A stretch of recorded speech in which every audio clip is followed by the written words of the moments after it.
Okay, good morning. Not a whole lot on the log today. We'll just kind of wade through the stuff. The burglary, that was about 1:30 this morning. That was a used car lot.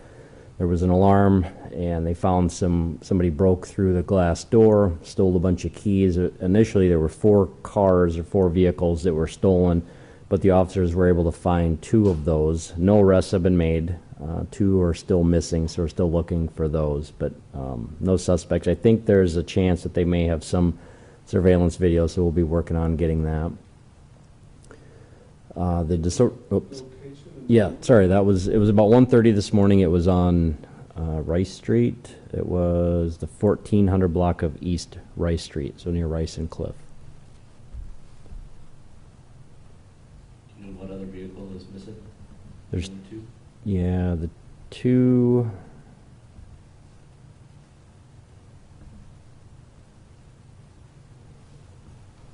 Let's see.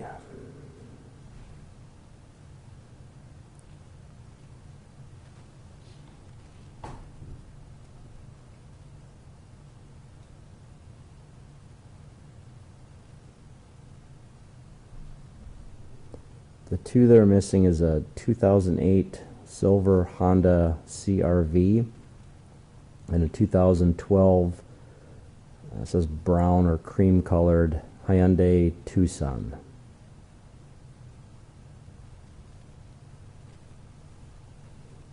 Those are the ones still missing. And did you say how they were able to break it, or have they figured that out? It was forced entry. It was the glass door was broke. I don't know if it said the glass was still intact, but they were able to push their way inside. Disorderlies, nothing big from those. A few reports. There's actually some rocks that were thrown through an apartment window. No arrests on any of those. Family offenses, we had a stalking and protection order violation. Frauds are just reports. One was an identity theft. The other was a disorderly phone call. Larcenies, nothing real big from there. We had a few unlocked cars, a few catalytic converters, but nothing concentrated in one area. Narcotics are small amounts of marijuana and meth. The rape is a report. The robbery, we don't have a whole lot of details. That was yesterday morning. We had a guy that said somebody punched him, took his shoes and wallet, but he wasn't able to give any details of what happened. He was kind of intoxicated, so that may have played a part in that. So no arrests on that. We're still working that. Hopefully we'll have more information next couple of days, or get more information from the victim, I should say. The sex offense, that was a report. Nothing big from the simple assaults. Vandalisms, those were a little bit of everything. Some windows to buildings, a video lottery machine was damaged, mailbox, car was keyed. Nothing big with that. The suspect from Minnesota, really we don't have any updates on that. I mean, the sheriff's office is handling that. They did have some information that the suspect may have been in a house, and so they ended up calling for the SWAT team, the Sioux Falls SWAT team, to help them with that. So there was a call out from that, but the suspect hasn't been found. As far as I know, they're still working different angles and following up on leads, but as of yet, I haven't heard that they've found him. Was this the 8th and Lake thing yesterday? That was, let me look here if I have that. Yeah. I think it may have been.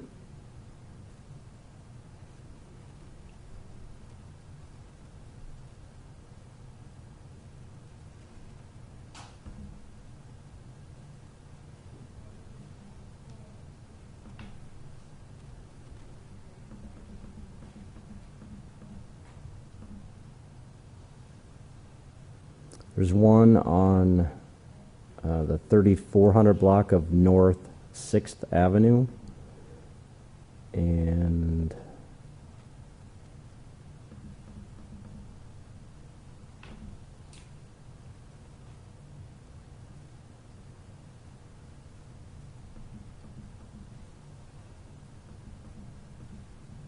that's the one that I see from last night. I did see something else. I read something, I don't remember where that was now, but,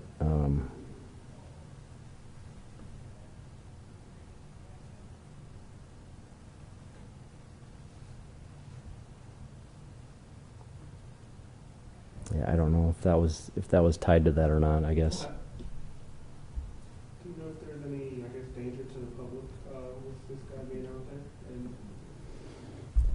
You know, I guess we don't really know. I suppose that there's always a chance that, you know, somebody like this, I mean, there's a warrant that Minnesota had issued for him, so I think the sheriff's office sent out a press release on that, but you know, the thing we want people to do is, if they see him, we want them to call police, call 911 right away, you know, be basically a good witness, make sure you're in a safe place, and then call and just, you know, report what you see. I mean, that's going to be the best way. That's going to keep people safe.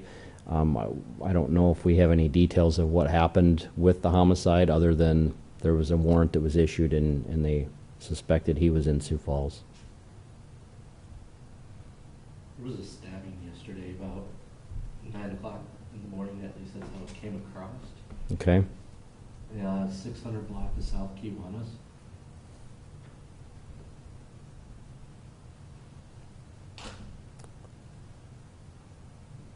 About 6, you said? 600 block of South Kiwanis. What time was it? I'm sorry. About 9 o'clock, between 9 and 10. Okay.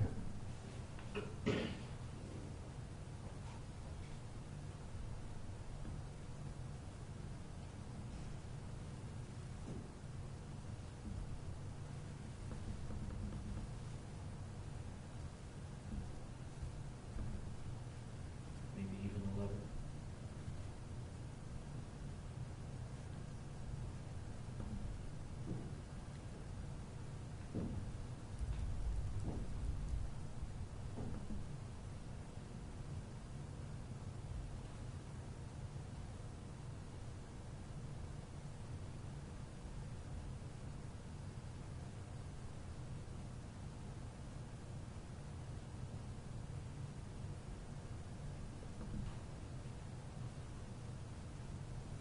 That was a mental call.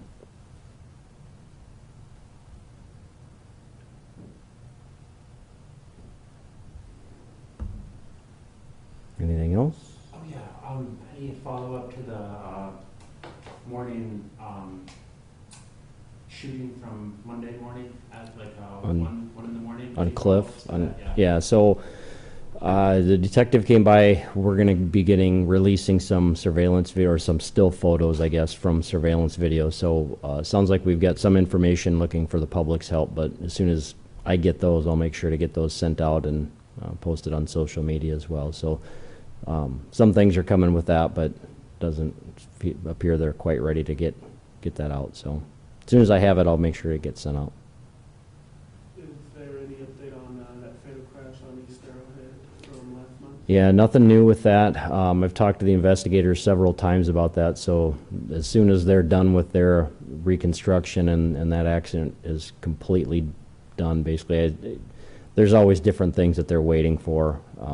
And so as soon as they're done with that, I'll make sure to let everybody know. And so I know we've had kind of a lot of like questions come in about like, oh, are charges going to be filed? Do you know like why charges aren't filed? Is it waiting for the suspect? The last update we had is that the driver of the other vehicle is still in the hospital. You know, as far as the charges, and that's a fairly typical thing when we have suspects that are in the hospital.